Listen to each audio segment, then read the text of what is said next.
क्या इतना खराब कर दिया गया व्यवस्था को कि हमारे बाल बच्चे पढ़ ही नहीं पा रहे हैं। हमारे बाल बच्चों के लिए दर दर की ठोकरें खाने के लिए छोड़ दिया गया है। आज साउथ के बच्चे पढ़ते हैं, जाके सुंदर पिचई निकलता है, सत्य नडेला निकलता है, कोई गूगल का सीईओ बन जाता है, कोई माइक्रोसॉफ्ट का सीईओ बन जाता है। हमारे बच्चे पढ़ लिख कर निकलते हैं, जाके बम्बई दिल्ली में ऑटो ड्राइवरी करने चले जाते हैं, बंधुआ मजदूरी करने चाहते हैं। अरे दुर्भाग्य, जिस राज्य में एक मिनट जितना हमारा बात को कंप्लीट होने दीजिए, जिस राज्य में जिस स्टेट में मिनरल से भरा पूरा राज्य है हमारा, 40% खनिज है, वहाँ 42% की गरीबी देखने को मिल रही है। हरे दुर्भाग्य, मैं जेपीएससी का स्टूडेंट रहा हूँ, मैं खुद शोषित छात्र हूँ, मैंने जेपीएससी खुद क्रैक किया था। 5 साल में एक बार जेपीएससी होता है, 10 साल में एक बार सीजीएल कंप्लीट नहीं हो पाता है, जेटेट का एग्जाम 12 साल लग जाते हैं। हरे दुर्भाग्य, जूनियर इंजीनियर का एग्जाम 6 साल में नहीं हो पा रहा है। अभी एग्जाम होते भी हैं तो बाहर के लोग आ जाते हैं। क्या दुर्भाग्य है झारखंड की।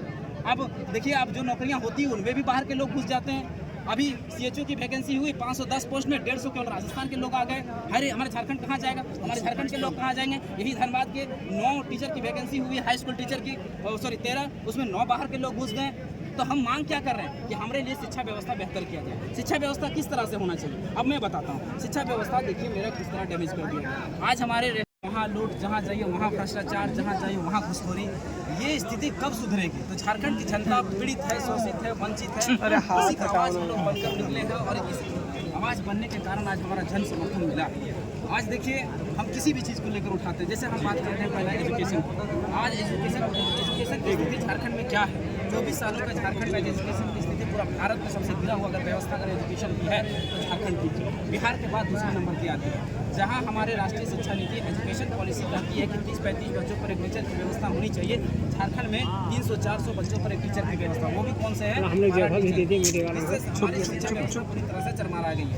आज साउथ का देख लीजिए, साउथ के बच्चे पढ़ते हैं और जाके गूगल के सीईओ बनते हैं, माइक्रोसॉफ्ट के सीईओ बनते हैं। सुंदर पिचई सीधे साउथ से, सत्य नडेला साउथ से। लेकिन हमारे बच्चे जो पढ़ लिख कर निकलते हैं वो कहाँ जाते हैं, बम्बई जाते हैं, दिल्ली जाते हैं। वहाँ क्या करते हैं, बंधुआ मजदूरी करते हैं, ड्राइवरी चलते हैं, ऑटो चलाते हैं। कि हमारी शिक्षा व्यवस्था को इतना चौपट कर दिया, इतना निचले स्तर पर इतना गिरा दिया गया है। और ये नेता मंत्री ने किया, जान के किया है कि हमारे बच्चे जो जिसने वोट दिया वो पढ़ लिख ना पाए। अगर पढ़ लिख लेंगे तो सवाल करने लगेंगे कि अगर हम मान लिया 5 रुपये के बिस्किट खाते हैं तो उसमें हम 1 रुपया सीधा टैक्स भरते हैं। अगर 100 रुपये का पेट्रोल भराते हैं तो 20 रुपये का सेंट्रल सरकार को टैक्स देते हैं और 20 रुपया जो है स्टेट सरकार को टैक्स देते हैं। काहे, इसलिए कि हमारे बच्चों के लिए अच्छी शिक्षा, अच्छा स्वास्थ्य, अच्छा रोजगार की व्यवस्था करें। लेकिन आज तक नहीं हो पाई है। हम नहीं कहते हैं, शिक्षा नीति आयोग ही कहती है कि कम से कम अपने जीडीपी का कम से कम हर राज्य सरकार को कम से कम 12 से 13% जो है वो एजुकेशन में खर्च करना चाहिए। यहाँ सरकारें खर्च करती हैं मात्र 2 से 3%। क्यों? क्योंकि इनके बच्चे अनपढ़ रहे, कुपढ़ रहे, अशिक्षित रहे,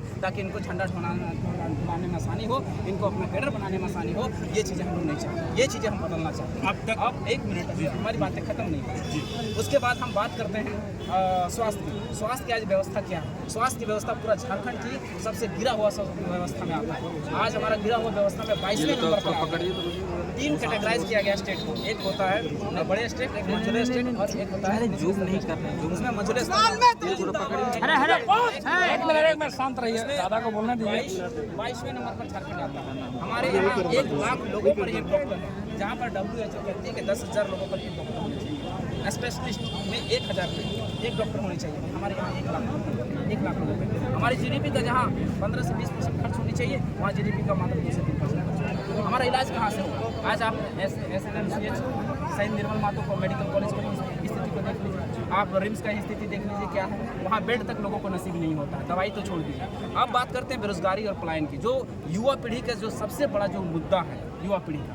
आज जब हेमंत सोरेन की अभी सरकार है, उसकी सरकार ने, हेमंत सोरेन की सरकार ने 2019 में वादा किया था कि हम युवाओं को 5 लाख नौकरी, 5 लाख और नौकरी मिला क्या। स्थानीय नीति बनाएंगे, मिला क्या। नियोजन नीति बनाएंगे, मिला क्या। 25 करोड़ तक का टेंडर देंगे, मिला क्या। आपका जितनी भी मुद्दे हैं सब के सब फैल रहे, सब के सब जो है। तो ये सरकार पूरी तरह से घटिया, निकम्मी, आज तक की सबसे घटिया सरकार कह सकते हैं। क्यों?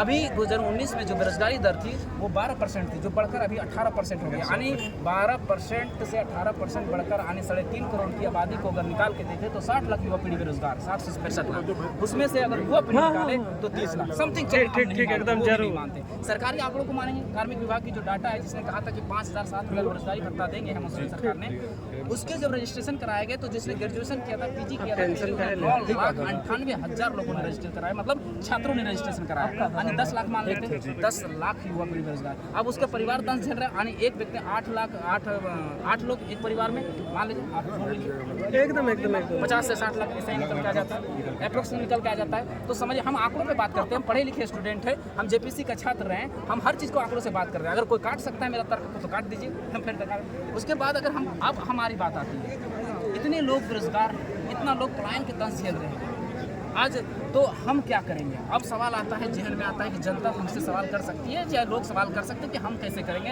हम कैसे इम्प्लीमेंट सारी चीज़ों को कैसे दे सकते हैं। हाँ, देखिए, झारखंड में 5.5 लाख सरकारी नौकरी है। अगर अनुशंसा किया जाए, उनको बढ़ाया जाए तो बहुत सारे बीडीओ ऑफिस बने हैं, डीसी ऑफिस, जैसे अभी पुराना वाले ये भी बने हैं, लेकिन इसमें कर्मचारी बढ़े, एसडीओ वगैरह के पद बढ़े, लेकिन इनको बढ़ाया नहीं गया।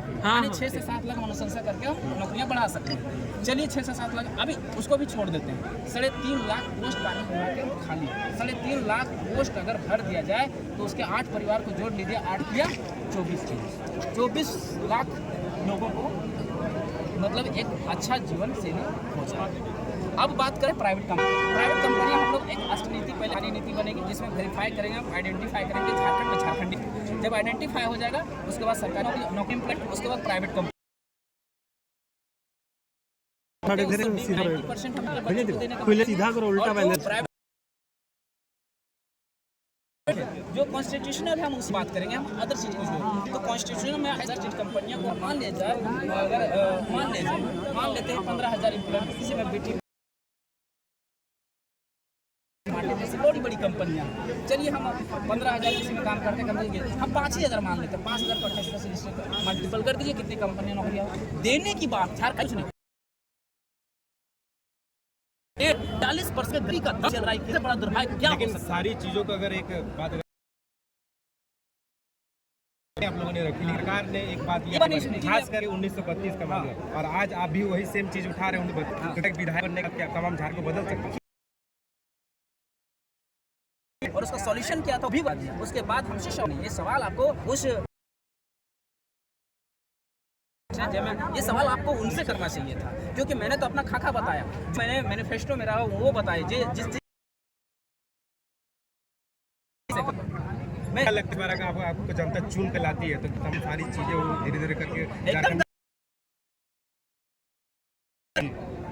लोगों ने कहा एक बिहार के हमारे नाम रखना चाहेंगे, आप ही टुंडी से नहीं? बोले हाँ ऐसा है, तो बोल रहा है ऐसे कैसे होगा नेताजी, नया ड्रेस सिलो व्हाइट, मुझे ड्रेस से नहीं पहचाना, मेरी विचारधारा से पहचाना। आप सवाल कीजिए, आपका उत्तर एक, तो ये बातें हैं।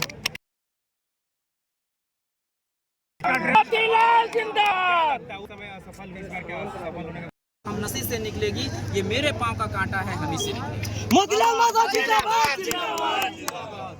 आज 24 सालों के झारखंड में सवाल है